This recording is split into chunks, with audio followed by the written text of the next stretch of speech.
बिस्मिल्लाहिर्रहमानिर्रहीम, अस्सलाम वालेकुम नाज़रीन, आप देख रहे हैं अनोखा अंदाज में, आपका हूं जमाल सिद्दीकी। उम्मीद करता हूं आप खुश खुर्रम होंगे। नाज़रीन इकराम, आईएसआई के इंटरनल विंग की खुफिया मालूमात लीक हो गई। कहा जा रहा है कि अब पीटीआई के खिलाफ कोई इकदाम नहीं होगा। गैर मुसद्दिका इतलात हैं कि अब कौम और मुल्क की बेहतरी में फैसले किए जाएंगे, जिसका असल सबूत मशवानी की वापसी है। इस खबर को ट्विटर के अकाउंट पर शेयर किया गया, मगर जिस तरह बताया लग यही रहा है कि माजी में जिस तरह हर वाक़े के पीछे फौज और आईएसआई को लताड़ा जा रहा था और जो शवाहिद पेश किए जा रहे थे, तासुर भी यही मिल रहा था कि इदारे इसमें शामिल है, मगर अब कहानी मुख्तलिफ नजर आ रही है। जबकि मौजूदा सिपहसालार वक्त ने मनसब संभालने के बाद से अब तक सियासी रहनुमाओं को किसी भी किस्म का प्रोटोकॉल नहीं दिया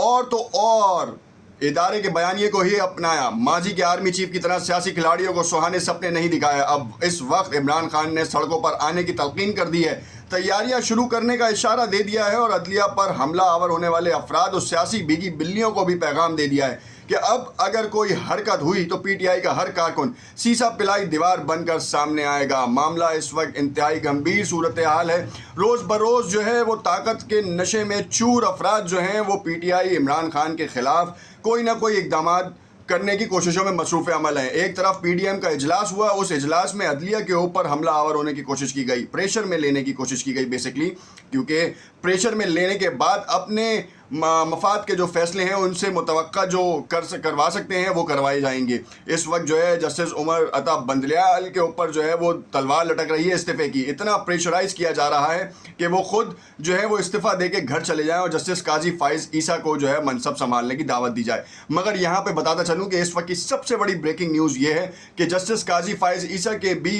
पर काट दिए गए हैं। क्यों? क्योंकि चीफ जस्टिस के ऊपर जो मामला है, ख़ास तौर पे सो मोटो एक्शन लेने का, जज कोई भी हो इंसाफ के तकाजे पूरे करता है। जस्टिस काजी फ़ाइज़ ईसा के ऊपर जो रेफरेंस फाइल किया गया था और 2 साल जो उनके ऊपर रेफरेंस चला, वो खुद उनके लिए एक मुकदमे का बाइस बना है और बेसिकली उनके लिए हज़मियत का भी बाइस बना। मगर मामला ये है कि उसको पीटीआई से जोड़ना ये कहीं का भी इंसाफ नहीं है। मगर यहाँ पर कहानी इतनी ज़्यादा गंभीर है कि ट्विटर के कुछ अकाउंट्स के ऊपर पाक फ़ौज और आईएसआई के ख़िलाफ़ जो है वो एक पूरी कैंपेन चलाई गई और उसका ताल्लुक जोड़ा गया पीटीआई से। मुतादिद लोग शायद पीटीआई के भी उसमें जाने अनजाने में शामिल हुए, मगर असल हकीकत कुछ और थी, इसके पीछे कहानी कुछ और थी। कुछ दुश्मन कुव्वतें जो हैं वो यहाँ पर आकर सियासी लिबादा उड़ के काम कर रही थी, जिसकी वजह से मामला इतने ख़राब हुए। मगर आपको बताता चलूँ कि 48 घंटे नहायत ही अहम है, क्योंकि इलेक्शन के हवाले से जो कहानियाँ चल रही थी, केसेस चल रहे थे, और तो और इस वक्त जो पीडीएम की जो एक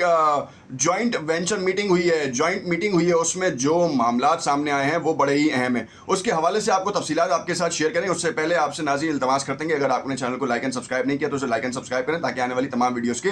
नोटिफिकेशंस आपको मिलते रहें। नाज़रीन इकराम, वज़ीर आज़म शहबाज शरीफ की ज़ेर सदारत इत्तेहादियों के इजलास में इस बात पर इत्तफाक हो गया कि सुप्रीम कोर्ट से इंतखाबात केस में फुल कोर्ट का मुतालबा किया जाए। इजलास में आसिफ जरदारी, मौलाना फजलुर रहमान, बिलावल भुट्टो और मरियम नवाज ने वीडियो लिंक पर शिरकत की, जबकि चौधरी सालिक हुसैन, आजम नज़ीर अता तारड़, मलिक अहमद और दीगर रहनुमा भी शरीक हुए। वज़ीर आज़म शहबाज शरीफ की ज़ेर सदारत इत्तेहादियों के इजलास, जिसकी अंदरूनी कहानी जो सामने आई है, इसमें इत्तेहादियों ने इस बात पर इत्तफाक किया कि सुप्रीम कोर्ट मुतनाज़ा होने से बचने के लिए फुल कोर्ट तश्कील दिया जाए। अब मामला सारा ये है कि 1997 में जिस तरीके के हालात हुए थे और जिस तरीके से तारड़ साहब के जो दादा साहब हैं उन्होंने जिस तरह से नवाज़ शरीफ साहब की मदद की थी या इमदाद कह लें, उसके बाद नवाज़ शरीफ साहब ने जो है उनको सदर पाकिस्तान के मनसब पे बिठाया। ये किसी से ढकी छुपी बात नहीं है, ये सबके सामने है और इसके बाद जो है अब यही गुमान जाहिर किया जा रहा है कि ये मामला हो। तो दूसरी जानिब आपको ये भी बताता चलूँ कि जो सबसे अहम है कि कल मैंने आपको बताया था कि जिसमें कहा था कि अब जो झुकाव है वो पीटीआई की तरफ है। पीटीआई की तरफ झुकाव जो है वो सिर्फ डर की वजह से नहीं है। पीटीआई की तरफ झुकाव जो आ रहा है ताकतवर कुव्वतों का या इदारों का, वो सिर्फ मुल्क की बेहतरी के लिए है, क्योंकि वो मुल्क की बेहतरी के लिए काम करते हैं। अब इसको नया रुख और नया अंजाम देना बड़ा ही क्रिटिकल सिचुएशन है। ट्विटर के ऊपर ये रूमर्स जो फेक अकाउंट्स होते हैं, मतलब फेक अकाउंट से मुराद ये है कि कुछ ऐसे अकाउंट जिससे जो है चीज़ें चलती रहें, वो अकाउंट्स होते हैं और उनके ऊपर बाकायदा इंटरनल विंग के हवाले से जो है चीज़ें चलना शुरू हुई हैं। और उन्होंने कहा कि उनके फैसले हैं कि अब पीटीआई के ख़िलाफ़ कोई इकदाम नहीं होगा। मशवानी की वापसी भी इसी तरीके का मामला है, क्योंकि मशवानी के ऊपर जो है वो कुछ लोगों का काम ये था कि उन्होंने इमरान खान ने कुछ लोगों से पैसे लिए और उसमें से 50 करोड़ की चोरी का मामला मशवानी से जोड़ दिया गया और मशवानी के अगवा में जो है इमरान खान को ही घसीटा गया और इमरान खान को कहा गया कि मशवानी के अगवा में जो है वो इमरान खान मुलव्वस है और इमरान खान के चंद वो रहनुमा जो कि एक कह लें कि बदनाम بدنام زمانہ کریکٹر رکھتے ہیں، انہوں نے مشوانی کو اغوا کیا تھا اور معاملات کے طے ہونے کے بعد مشوانی کے پیسے واپس کرنے کے بعد جو ہے ان کو چھوڑا گیا ہے، مگر اس میں کوئی صداقت نہیں ہے، نہ ہی مشوانی کی طرف سے اس طریقے کا کوئی عمل دہرایا گیا جس میں یہ کہا گیا کہ ماضی کی طرح کہ جس طریقے سے کچھ رہنماؤں کو بے لباس کیا گیا، ان کے اوپر تشدد کیا گیا اور ان سے اپنے من پسند بیانات دلوانے کی کوششیں کی گئیں، اس طرح کا کوئی الزام اب تک سامنے نہیں آیا۔ مگر عمران خان نے یہاں پر اپنے کارکنان کو تلقین کر دی ہے، اپنے رہنماؤں کو تلقین کر دی ہے کہ 90 روز میں الیکشنز کا معاملہ حل نہیں ہوتا تو پھر ہم سڑکوں پہ ہوں گے، اور جب سڑکوں پہ ہوں گے تو پرامن احتجاج تو نہیں ہو سکتا۔ کیونکہ ہم نے ماضی میں بھی دیکھا اور ابھی بھی دیکھ رہے ہیں کہ جس طریقے سے پرامن احتجاج کے لیے پی ٹی آئی کے کارکنان نکلتے ہیں تو ان کو جو ہے اشتعال انگیزی میں ملوث کیا جاتا ہے، چاہے وہ سادہ لباس کچھ ورکرز ہوں دوسری پارٹیز کے، اور وہ چاہتے یہ ہیں کہ پی ٹی آئی کی جتنی بھی ریلیاں ہوں، احتجاجی کالز ہوں، ان کو جو ہے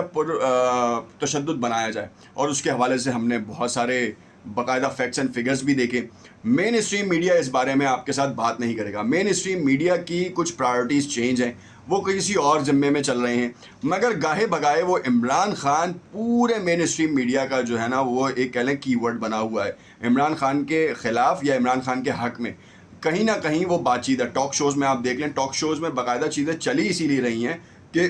عمران خان کے اوپر بات ہو رہی ہے، فیکٹس اینڈ فگر سولوشنز کے اوپر کوئی بات نہیں ہے، ملک کی معیشت کو کس طریقے سے مستحکم کیا جائے کوئی بات نہیں ہے، ملک کی عوام کو جو ہے وہ مہنگائی سے کیسے بچایا جائے کوئی بات نہیں ہے، سیکیورٹی اداروں پہ حملہ آور ہونے والے افراد کے خلاف کارروائی کیسے کی جائے کوئی بات نہیں ہے۔ تمام جوڑ جو ہے وہ پی ٹی آئی کے کارکنان پہ دے دیا جاتا ہے سوشل میڈیا کے اوپر، اور کہا جاتا ہے کہ سوشل میڈیا کے اوپر جو پی ٹی آئی کے یوتھیا ہیں وہ جو ہے ایک دوسرے کے خلاف کارروائیاں کر رہے ہیں، ان کے لیے مسائل پیدا کر رہے ہیں۔ تو اب ایک دوسری جانب دیکھیں تو آئینی طور پر سیاسی معاملات میں الجھنے والے رہنما کیا آئینی کردار ادا کر رہے ہیں؟ آئین سے پاسداری کا حلف اٹھانے والے آئین کے خلاف کام نہیں کر رہے؟ کیا الیکشنز کو جو ہے 90 دن کے اندر نہیں کرنا چاہیے؟ عدالتوں سے من پسند فیصلے کروانے یا اسٹے آرڈر لینے یا الیکشن کمیشن کا ایک خود ساختہ بیانیہ بنا کر جو ہے جواز کے طور پر پیش کرنے والے کیا یہ نہیں دیکھ رہے کہ یہ کیسے ہو سکتا ہے؟ سیکیورٹی اداروں کے اوپر بھی آپ نے جو ہے نا وہ ایک پورا لان تان کر دیا کہ وہ سیکیورٹی نہیں دے سکتے، دوسری جانب وزارت خزانہ کا پیسہ نہیں ہے، تو یہ جو آپ اتنے قرضے مانگنے کی کوششیں کر رہے ہیں اور یہ تمام معاملات ہیں، اور ابھی جو ملکی اسٹیبلٹی کے لیے آپ نے عوام کے اوپر بجلی کے بلوں میں جو ہے اضافی نرخ جو لگا دی ہیں، ساتھ ساتھ گیس کی بندش ہو گئی ہے، گیس کے پرائسز جو ہیں وہ ڈبل سے ٹربل ہو چکے ہیں اور کوئی پوچھنے والا نہیں ہے، چیک اینڈ بیلنس ہے نہیں، مافیاز کو کنٹرول نہیں کیا جا رہا، ڈالرز کو بڑھانے کے لیے کوئی ایسا اقدام سامنے نہیں آ رہا جس سے یہ لگے کہ آپ کے ادارے بھی محفوظ ہیں، آپ کی معیشت بھی محفوظ ہے اور آپ کی عوام کی بائنگ پاور جو ہے وہ مضبوط سے مضبوط ہوتی جا رہی ہے۔